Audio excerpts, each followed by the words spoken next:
This is the Millennials in Multifamily Podcast, brought to you by Kronos Investment Partners. We interview industry experts to unlock key information that will help young professionals break into the multifamily world in order to create long-term and short-term wealth. If you enjoyed the show, please head over to iTunes and leave a rating and written review so we can reach more listeners. Hello and welcome to another episode of the Millennials and Multifamily Podcast. I'm your host, John Stover, with my co-host, Fritz Ritter, and today our guest is Damion Lupo. Damion is a real estate investor and retirement planning expert. Today we're going to talk about the eQRP, which is a type of retirement plan that allows for enormous contributions and control by its owner. If you're thinking this is the same thing as an SD IRA or solo 401k, think again. Damion Lupo, thank you so much for joining us on today's episode of the Millennials and Multifamily Podcast. Could you tell us and our listeners how you got started off helping individuals invest in real estate out of their retirement funds? Yeah, I got started in it after a transition. So I think a lot of great things in our lives happen after a lot of tragedy. And in my case, the tragedy was 2008 when I lost a $20 million portfolio that I'd built up, and I'd switched over, and that was real estate, houses and condos and apartments that I was building. And then a few years later, when my dad got really sick, I had a conversation with him right before he died. And he said, there were a lot of things that I wanted to do, and he knew he wasn't going to have time to do them. And I started thinking about it after I stopped crying. And I said, why didn't that happen? And for him, there were two things. One, he never really went deep into anything. And two, he ran out of money. And I realized that most people in America are going to run out of money. And definitely most people are going to be afraid of running out of money. And so helping people with their retirement accounts was really not just saying, hey, we can sell you some mutual funds. It was more giving people control and a little bit of hope so that they can actually go through their life without being afraid of running out of money before they run out of life. And that's what really opened it up for me. It was a shift in mission from hedonism to actually breaking financial shackles and disrupting modern day slavery, which is what I think financial illiteracy is in America. Yeah, I agree with you there. So could you talk about like the eQRP and just what type of retirement account that is versus more traditional accounts such as like 401ks and self-directed IRAs? Sure. The eQRP is an enhanced qualified retirement plan. It's a unique type of 401k that's different from really everything else. It's different from IRAs because you can put 10 times as much money into it. It's different from the 401ks and traditional IRAs because you're not stuck with mutual funds. You're not stuck, meaning you can go buy real estate, you can buy gold, you can buy Bitcoin, other cryptos, startups, all these different things. You actually have control. You have a checkbook, and it works. It's something that's able to be built for someone that's on their own. They have a job, they have employees. It's really meant for anybody that wants to have control of their money and believes in their care for their money more than they think somebody else is going to care for their money. That's what this is for. Mm-hmm. So I have a 401k and I'm familiar with the self-directed IRA, and out of the SD IRA, can't you still choose what to invest in? So it depends. It depends on the custodian. You do have a lot more flexibility than a traditional one. The problem with self-directed IRAs is that you can't actually take custody of things. So so there's some major problems. One, you can't take custody of physical gold and silver. You're not really going to be able to take custody of any type of crypto. And if you invest in real estate that has any type of debt in it, you're going to be paying up to 37% tax on it if you use a self-directed IRA. With an eQRP, you can hold the gold, you can hold the crypto, and you pay no tax. So all of a sudden, it's like, why in the world would I ever do a self-directed IRA? Yeah, I'm wondering, why would anyone ever do a self-directed IRA versus an eQRP? Is it just lack of education, or? Yep. It's because the IRA industry is a $10 trillion industry and the fees are fat. And that's where people go. It's like Wall Street, fat fees and assets under management. The average IRA custodian is looking for about $4,000 a year in fees from different things: transaction fees, asset fees, you're welcome fees. Call us up and say what color is the sky, and they charge you $25. Like, it's a model based on getting abused, in my opinion. So, if the IRA custodians could deplatform me, I'm sure they would. Thank God for free speech, right? Yeah, well, at last, here we are. Yeah, exactly. So I wanted to know, I'm guessing a lot of people, they don't like dealing with their retirement accounts, right? They'd rather sit it there and forget it. What's that transition look like from, hey, I have a 401k with my job, to I want to go eQRP and really start having control of my financial destiny. And I'll tell you, the first thing it's a shift from abdicating responsibility to taking full responsibility, from being reckless and just ignoring your responsibility for making sure that your finances are in order, to being completely responsible, not being a victim. It's more of a psychology thing. There's just a slight tangent. There's a guy named Van Tharp who's the traders coach, the best in the world, lives out in North Carolina, does a lot of training. I used to teach with him.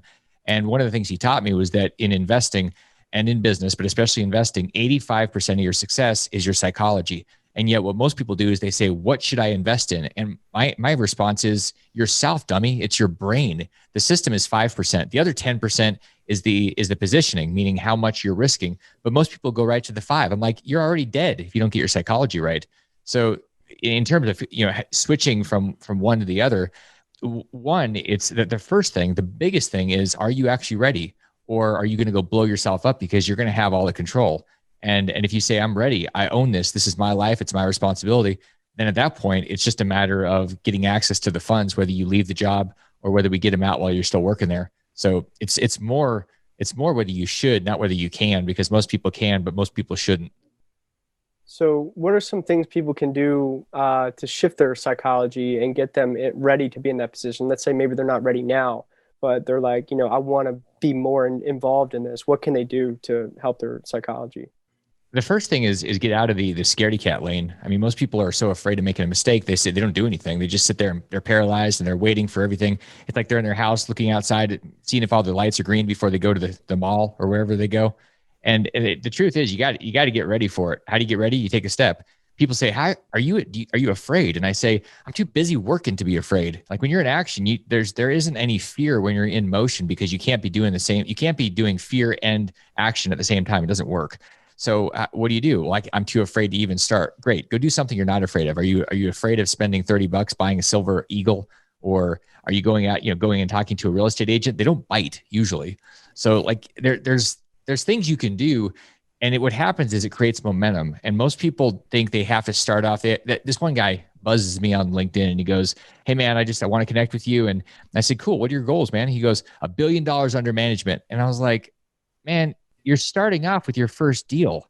And so people tend to do that. They go right to the end. And I like the vision. I like the Stephen Covey start with the end in mind. That's cool.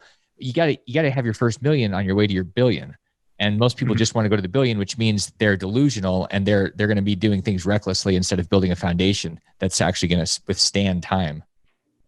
So Damion, can we go back to the tax savings you were talking about with the eQRP? How does investing out of an eQRP save you 37% on your taxes versus a traditional self-directed IRA? But here's an example of the most common things, the way that this happens. You take 50 grand, let's say you took $50,000 in a self-directed IRA, invested in a syndication, multifamily syndication, and that 50 turned into 100. Everybody's happy, you're happy until you talk to your accountant and you realize that because that property had about 70% debt, 70% of your profits are going to be subject to this tax. So $35,000 is going to be subject to the tax. And what that looks like is you're going to be paying about $12,000 to $15,000 in taxes. And that's if you used an IRA with leverage in a deal. And an eQRP is exempt from that. So, I mean, that one example, and that's a small one. People come and they go, I got 200,000 here and 500,000 here. And I'm like, yeah, you're about to have a $350,000 tax bill. And nobody told them. And so are they able to pay those taxes out of the IRA, or do they have to pay it out of like their own checking and savings account? So the question is, why would anybody pay him at all? Because, and the reason I say that, not to be a dick, but to like literally say, hey, if you've got this problem, move your assets over to an eQRP. And then you don't pay it at all because it's exempt. You don't have to sell and then go, okay, I'll fix it next time. Fix it this time. Fix it right now. It's called an in-kind rollover. You move the asset over to the eQRP. Because if you kept it there, yeah, you could pay it out of the retirement account, but why in the hell would you want to do that unless you hate your money? So if, let's say I have, my money from a self-directed IRA into a syndication, while it's in that syndication, am I able to roll it over and become exempt from those taxes? 100%. That's what people are doing every day. It's called an in-kind rollover. You're moving the asset from the IRA into the eQRP. And at that point, you're exempt. So you can do that the day before that property sold. The day after that property sold, you're screwed. You're writing a check you just lost a third of your profits or a pretty big chunk. Mhm. And the reason I asked the question about where does the tax come from is I don't think people realize if they can't pay the taxes out of their IRA, if you don't have the cash in your checking or savings account, how do you pay the taxes? Well, here's what happens a lot. I mean, you can pay it out of your retirement account if you had to. And what would happen? Here's one of the things about IRAs. If you have a Roth IRA and it's invested, you're stuck. Roth IRAs can't move anywhere. They're just stuck where they are. You're going to pay the tax. So in that case, here's the big problem. You get a tax bill and then you go, oh crap, I already reinvested the money in another syndication. I'm not getting the money back for 3 or 5 years. What do? You start paying penalties and interest to the IRS, most likely. This is the problem I have with the industry. It's not forthright with people. Here's a common thing I hear. Oh, it's not our responsibility to tell anybody about this. I hear that from sponsors. I hear that from custodians. I hear that from all sorts of people. So you really have to you have to take responsibility for your money. I mean, ultimately it's your money. It's your responsibility. So I've read the QRP book that you wrote. Don't you have to be a business owner though to invest in an eQRP? You do. And so you have to decide what business you're going to have. Are you going to have an eBay business? Are you going to have a lemonade store? Are you going to be a consultant? Are you going to buy a Jimmy John's? I don't know if that's a good idea or not, but I mean, really it's anything you want. It's anything.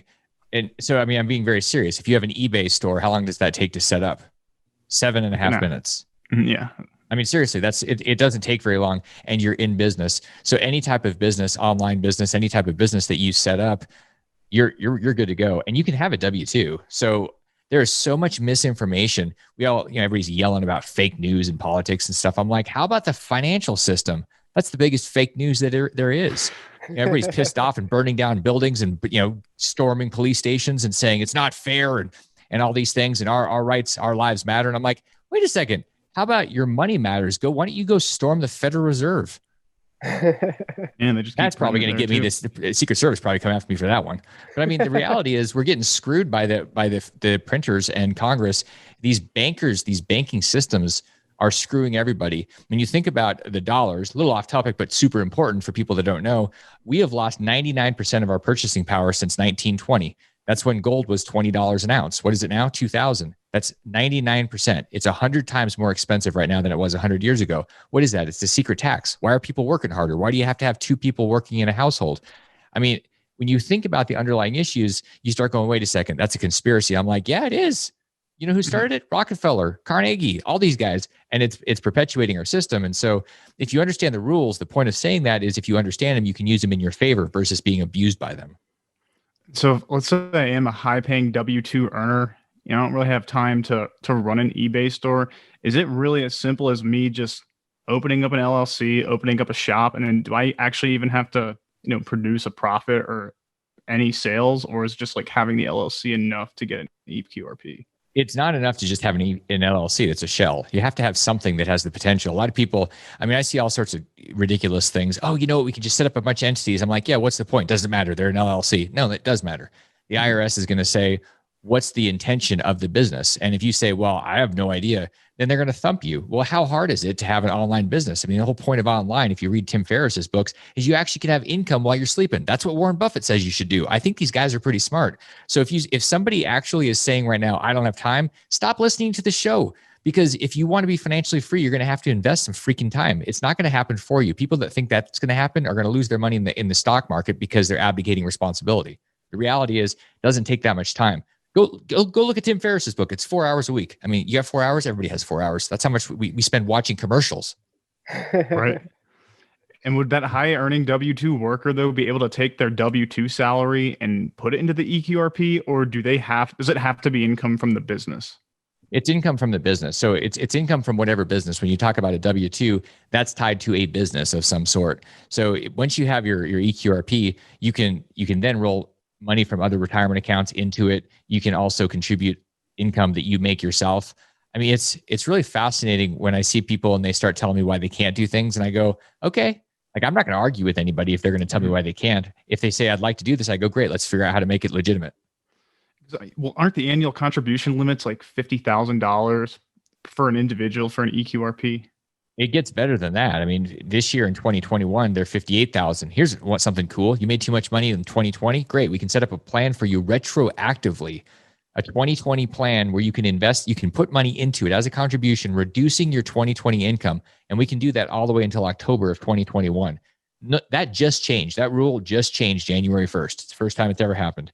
And this is just, so it's 58,000 per person. If you have kids, another 58,000.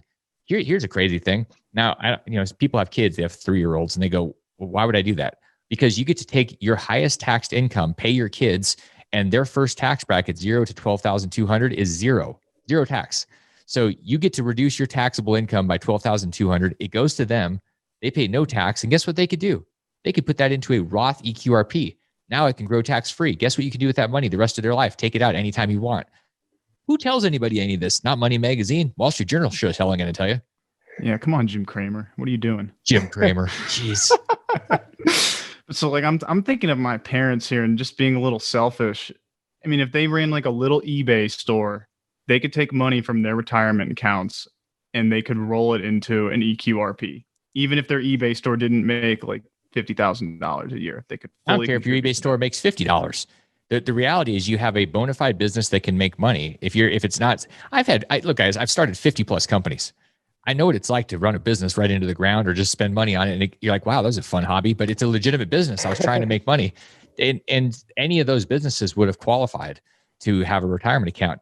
So in the case of the two options here of rolling money over and contributing, if you've got a bunch of money stuck in Wall Street, don't let any idiot financial advisor tell you can't do anything with it. You sure as hell can. Are you struggling to understand how to underwrite multifamily properties?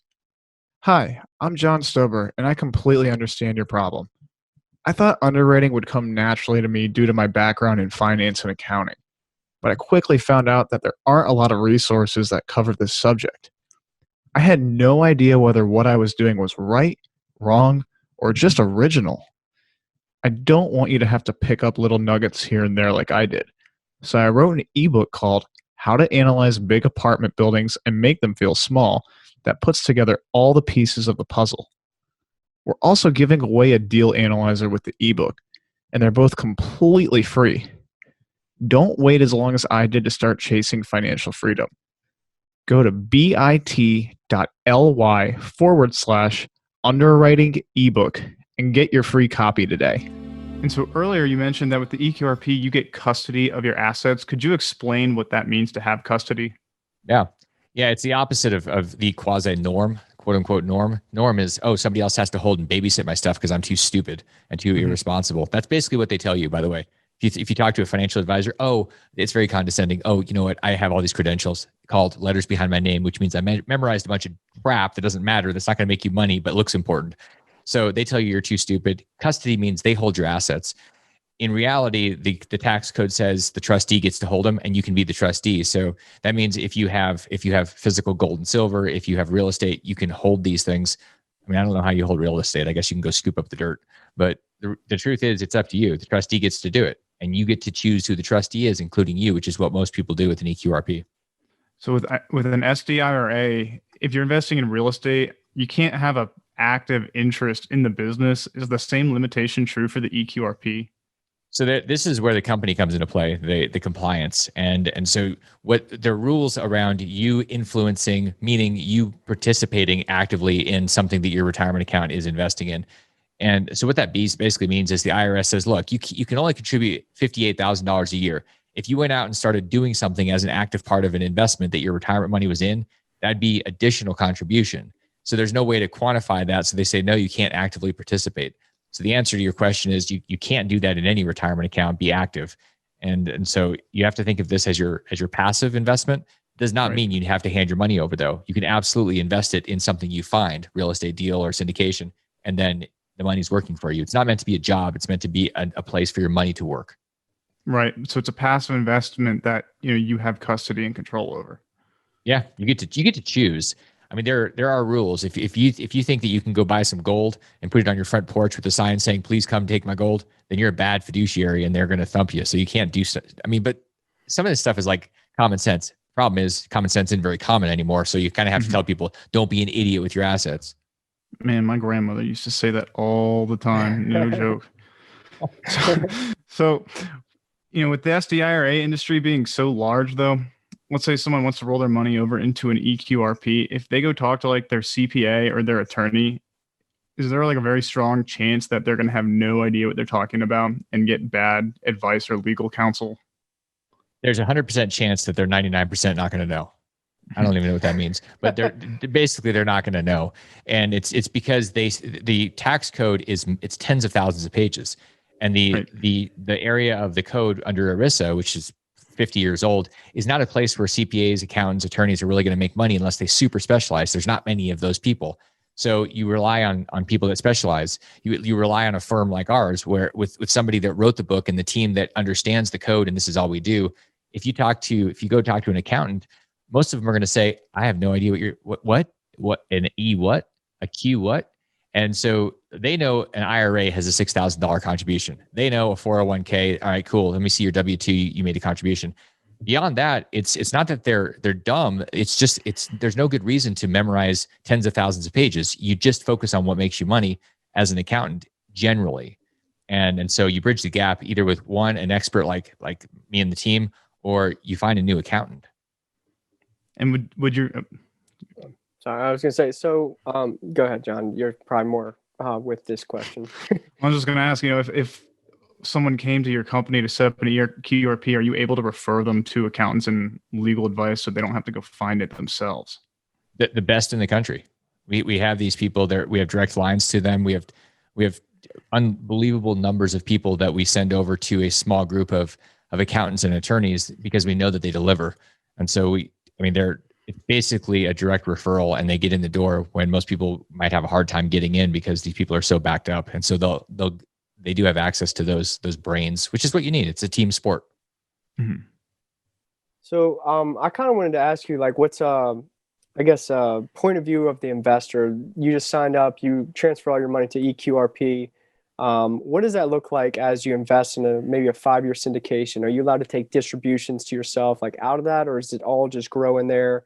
And at some point in time, then you're just like, I have enough to be financially free, and then you can start living off of it. There's actually a lot of different ways to do it. So generally, the people will say you can't take it out till you're 59 and a half. Well, they just haven't studied it enough. They're basically lazy if they say that. So the answer is yes, there are ways to get your money out at any age and not pay taxes.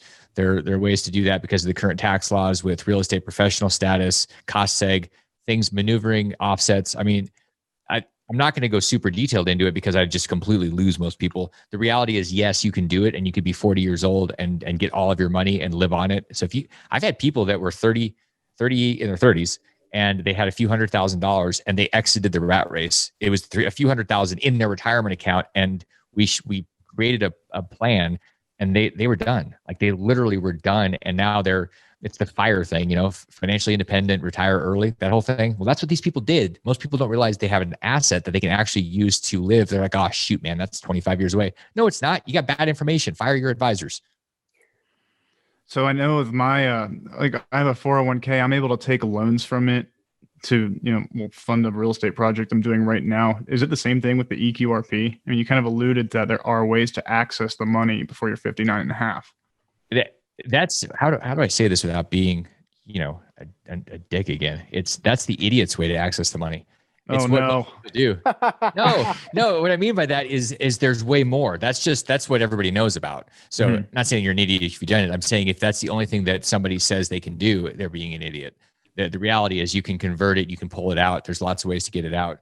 So if you're willing to go through a process and have a team, you can absolutely access retirement money and be out of the rat race. Rat race is a choice, you guys. It's truly a choice.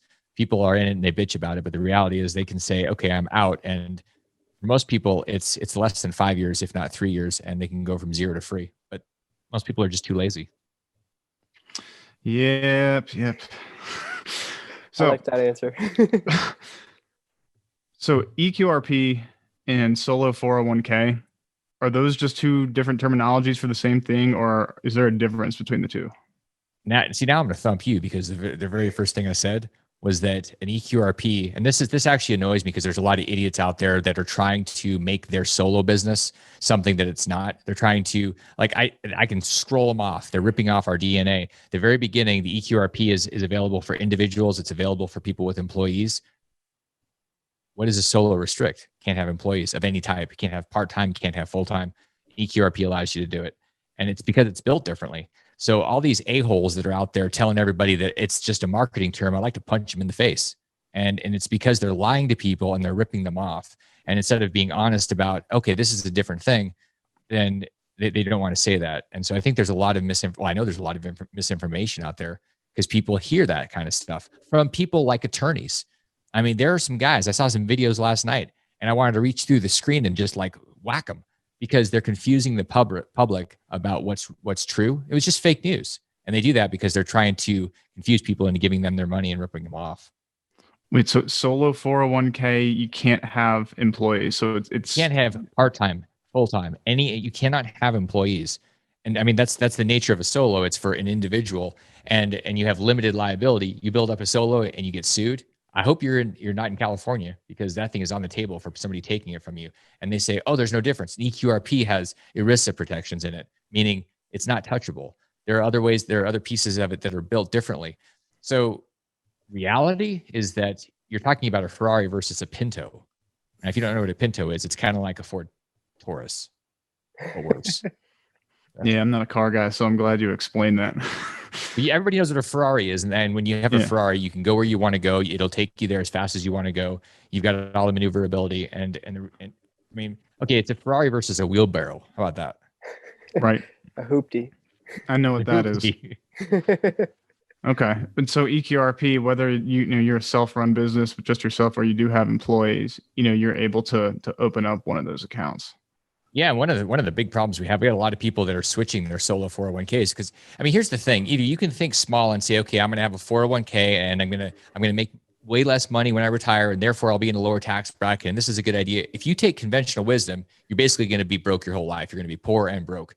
If you think about it differently, you say, okay, to grow, what do I need? I need other people. That's going to include employees. And so for people that are saying, well, I'm just going to have a solo and I'm going to be good, you're going to be tired, man.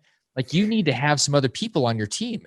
And if you get a solo, then guess what? You can never have even a part-time person, 10 hours a week. You blow up a solo. What are your options? You got to convert it to an IRA or you got to go and do an eQRP. So why would you do two things when you can do one and start with the best? And if you convert to an IRA, can you imagine you hire an employee and then you've got to convert to an IRA and you have a bunch of real estate in a solo? Then you have to go to an IRA. And what happens then? Taxes. Why in the world anybody would want a solo 401k or an IRA unless you're planning on staying broke? That's a great strategy. I mean, it works. So if that's the plan, then you're good. I love it. So I guess this is a little bit different than what you were just talking about, but you were talking about cost seg earlier. And I kind of just wanted to understand, how does cost seg, which is, a great tax advantage for people who, make a lot of money and they want to lower their tax liability, how does that play into this eQRP? I'm guessing it's already tax sheltered. So how does it help them even more?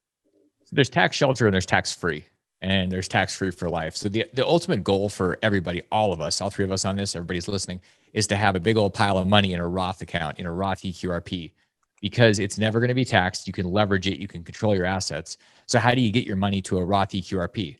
You convert it if it's tax deferred. So most money in retirement accounts starts pre-tax. And everybody goes, yay, tax deduction. Well, that's cool. Except what happens when you want to pull it out and you're at the highest tax bracket under the Biden administration? That's not cool. That sucks. So how do you get it from pre-tax to post-tax without paying tax? That's where cost seg comes into play. If you're a real estate professional or your spouse is a real estate professional and you go out there and you get a bunch of cost seg depreciation, and you can take that and offset the conversion.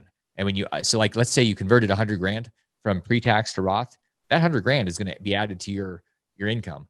So you go, oh no, I don't want to pay taxes. Well, if you're a real estate professional and you have losses, pretend losses from phantom income from your real estate, that potentially is going to offset all of that conversion. And all of a sudden your money's Roth. This is a good thing. You just got all Rothed, and then now you have no tax bill. I mean, Roth without tax bill is that's bliss. I mean, you can ohm your way into, it's awesome. That's going to be the new catchphrase. You just got Rothed. Yeah, right. Oh, no. So to highlight, with an eQRP, you can contribute more money. Anyone can do it if they're willing to open up a business. You can roll money from a traditional retirement account over to an eQRP at pretty much any time, and it has more favorable tax treatment. Am I missing anything?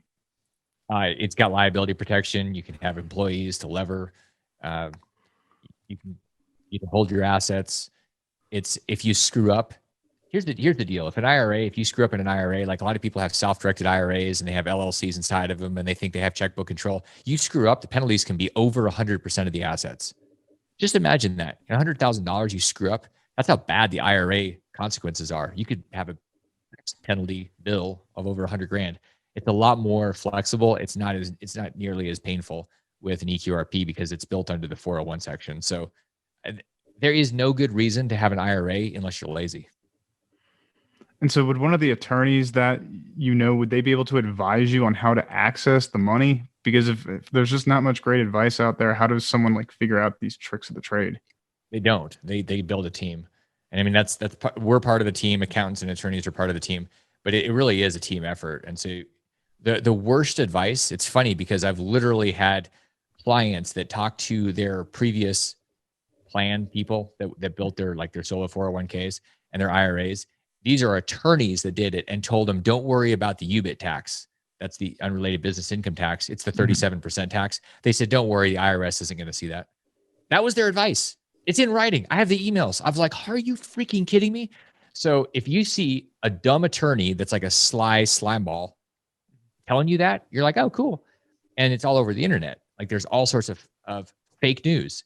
Well, when I wrote the QRP book years ago, what did I do? I spent 2 years writing the book with a tax attorney using tax code in English, which is very hard to do. Like getting English out of the tax code is brutal. But it's based on facts. It's not based on opinions. I mean, you guys get my opinions here. It's all, I can back it up with tax code. And I'm not telling you anything that I wouldn't be happy to stand in front of an IRS auditor talking about. A lot of these characters that are out there couldn't survive an audit. They'd lose their licenses. Well, I would strongly suggest anyone go get the QRP book. I've read it, and I mean, there's a lot of great information in there. That's why I figured out, like, wow, you can put like 50, at the time when I read it was like $50,000 of contributions in there, as opposed to like a traditional 401k. So it really does go into the weeds. Yeah. And one of the things you mentioned about parents, one of the strategies is to hire your parents.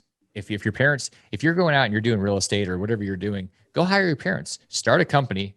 And if you go, oh, that sounds hard. Okay. You think becoming financially free is easy? I mean, give me a break. Go spend some time. It's worth it.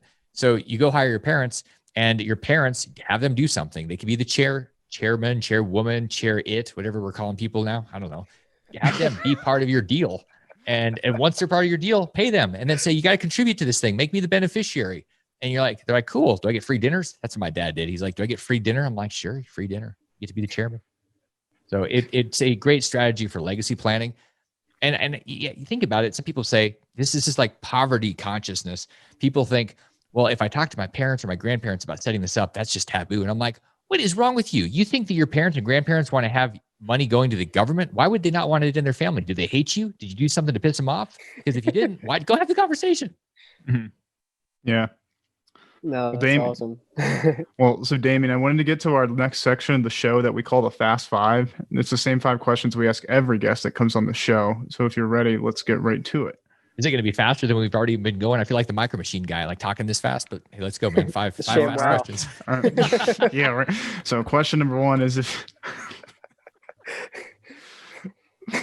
I'm ready.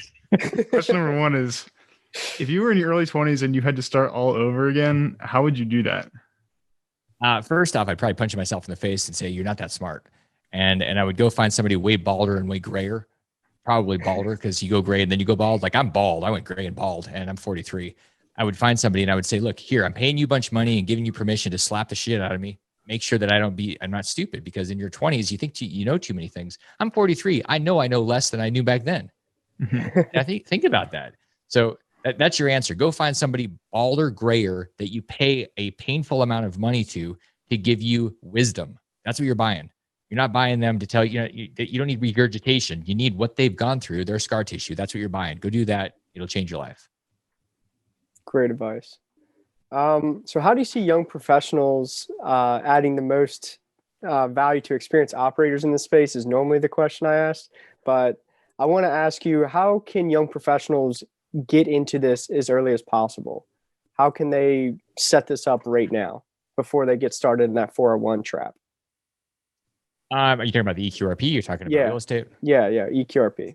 So, I mean, here's the deal, and Grant Cardone talks about this a lot with the hustle. Like, he does this like Louisiana twang, and he goes, hustle, and you gotta learn how to hustle. Go have a side hustle. Get a side hustle, get some money into something, and then start getting it active. Don't just build up a big 401k. I don't care if it's on your own or with somebody else, and throw it in the stock market. Why? Because you're never going to learn anything. So if you say, okay, well, I'm going to go do something, I'm going to get a side hustle, do something. I guarantee you can make some extra money. And if you go, well, I'm busy, you're not that busy. I mean, it's like people that say, I can't work out. I'm like, really? You're busier than the president of the United States? Not Trump, I'm talking about Bush. Bush used to work out every day. And people at the time would say, I'm too busy to work out. I'm like, you're an idiot and you're lazy, because that guy works out every day and he's busier than you are, I guarantee you. So it's starting the side hustle early.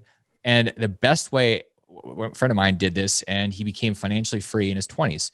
And he did it by going to somebody that was a self-storage operator, and he showed up. He didn't say, hey, how can I help you? He just started helping the guy. He helped him until the guy's like, you are invaluable. And by the time they exited a bunch of properties a few years later, he's done for life. Done. Why? Because he took the initiative, and he said he didn't go to a fire and say, okay, look, as soon as you give me fire heat, I'll put some wood in you. That's what most people do. They're like, once you give me all the benefits, then I'll start doing the work. BS. You're an idiot. Stop doing that. Stop being an idiot.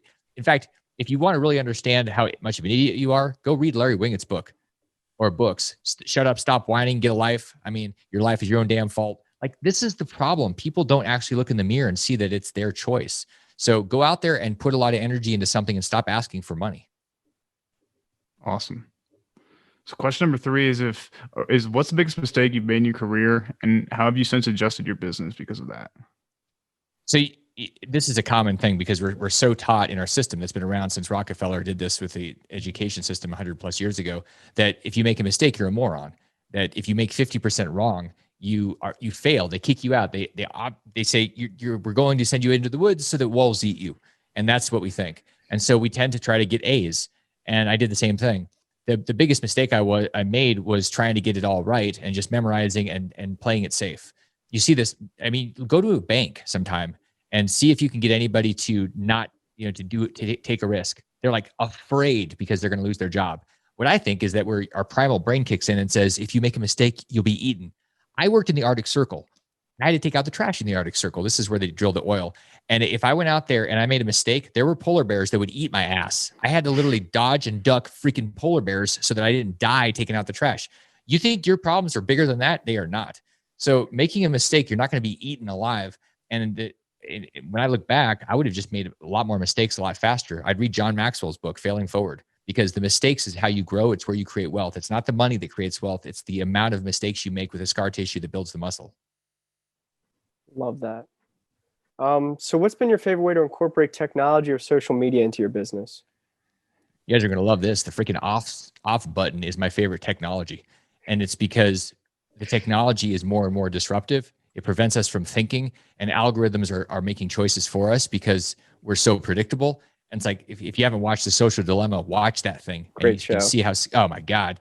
And it's funny watching the social companies like Facebook. Oh, that's all BS. No, it's not. Those are the guys that built your platforms, the Instagrams and stuff. And so I truly like the off button, like having your phone, like throw it out off into the woods and have to find it the next day. It'll take you some time. You'll have some peace and quiet. The truth is, our brains are the most sophisticated computers in the world. And we have this ability to tap into wisdom and the universe. And if it's too noisy and we're being pinged and dinged and twatted, you're never going to get that. So you really have to turn that shit off. Yeah, I love it whenever I get to just turn my phone off for like a week.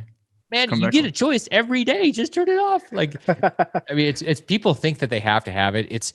Here's one of the funniest things. People, like, I remember going on dates and I was like, what is the deal with your phone? It is always here. Why? Just in case. And I'm like, just in case what? There was a time, it wasn't too long ago, there was no cell phone. What happened just in case? You found out 2 hours later about the thing that happened. And people are like, no, I got to have it with me all the time to go into the bathroom. I'm like, I feel stupider now. I'm guilty of going into the bathroom with my phone. Why do we do this? Because we're addicted to it. It's the modern day heroin, truly. So, look in the mirror and say, I'm addicted to heroin. I need to turn off the button. So the last question is, what book or books have been most influential to you along your journey? Oh my God.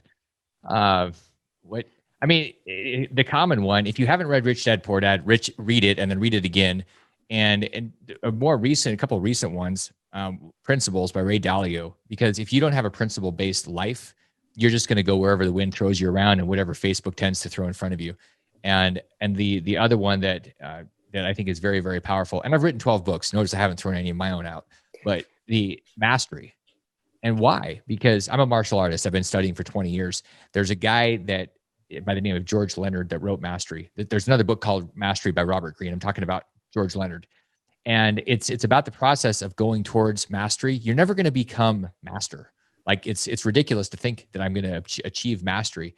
The whole purpose of life is the pursuit of mastery. And I think that's one of the things that my father missed out on. He never went deep. He went wide, and we're getting wider and wider because there's all these shiny objects. We're like a bunch of drunk squirrels we're chasing these shiny nuts. And that's all we do because there's unlimited shiny nuts. What in the world? Like we're literally depleting our adrenals and everything else in our system because we're not pursuing mastery. And a lot of mastery is simply sitting still and being with whatever you're in. That will change your life. Mm-hmm. That's all. Yeah, I haven't heard of that one. I've heard of Robert Greene's, but I just wrote that down. I'm going to get that book. I like that. Well, so Damion, thanks so much for joining us on today's episode of the Millennials and Multifamily Podcast. If anyone wanted to reach out to learn more about the eQRP or set one up, what would be the best way for them to contact you and your company? First off, I thought this was Comedy Central with a real estate twist, but it's actually something that's so my bad with all the jokes. Excuse me. For that. No, I love it. Yeah. Fritz is a real comedian. But you know what? I think we need more levity. We need just more people. Like I'm the best at making fun of myself. And when I lost $20 million in 2008, whole other story.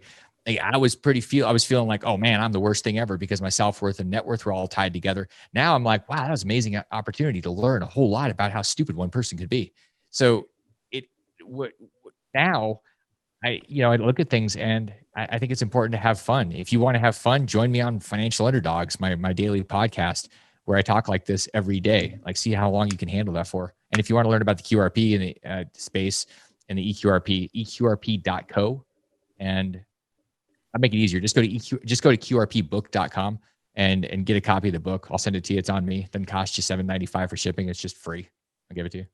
And I would definitely suggest the QRP book if you're trying to learn more about investing out of your retirement accounts. It really does have a lot of great information.